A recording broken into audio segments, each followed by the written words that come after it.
I'm Corey Esse. I'm the Managing Director and Executive Producer at Finch in Australia and New Zealand. It was really interesting this year. It was introduced by Steve from the APA. We just went through some guiding principles of production to begin with, and then broke for lunch and everyone got together and just talked about what was happening in their countries and communities. And from there, we went back in and it just triggered a conversation around there were common problems and other countries just have their own problems. But what happens is you get some insights on what is happening around the world, and some countries are ahead of other countries and you can see where it's going. There are a lot of challenges facing production, things like internal production companies at agencies, taking away work from traditional production companies, that creating a world where there's a lot more freelance directors that are leaving production companies to kind of have best of both worlds maybe. There was a discussion around treatments to be paid for as people pitch. There was also, a bit of a celebration, if you like, of some of the working hours changing in some of the countries that have been really challenged over the years. And coming out of COVID, they've been able to create shorter working hours or more disciplined, rigid things to quote against. So that was good. So you end up just seeing a bit of a trend of what's happening around the world. And some countries still really struggling with a lot of elements, with payments and just the way that contracts are happening, and others are showing ways out of there. So collectively, you end up with really interesting discussion, encouragement, and you get to meet some really interesting people from around the world that are all producers. The first time I've been back at AdFest in 4 years.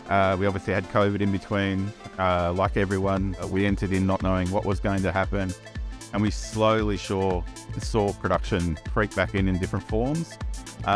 It probably changed our business in that we have 3 offices, across Australia and New Zealand.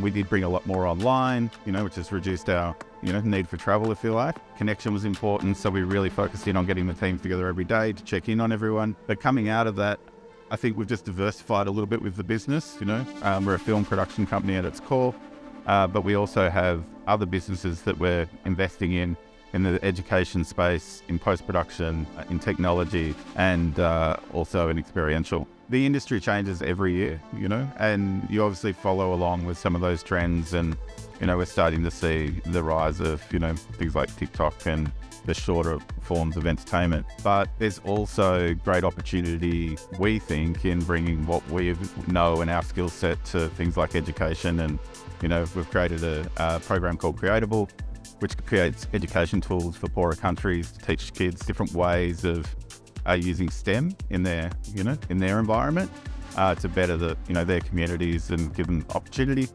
We've also got a program that will roll out across Australia and then hopefully across the world, which focuses on showing STEM and creativity as an opportunity for kids at school to move into that world so they don't give up on it. A lot of, especially females in Australia, drop out of STEM in around year 9. So it's just encouraging them, and we do that by interviewing different businesses in that STEM space and creating videos that are then used as teaching tools. So we give those tools to the teachers, and flows through to the students.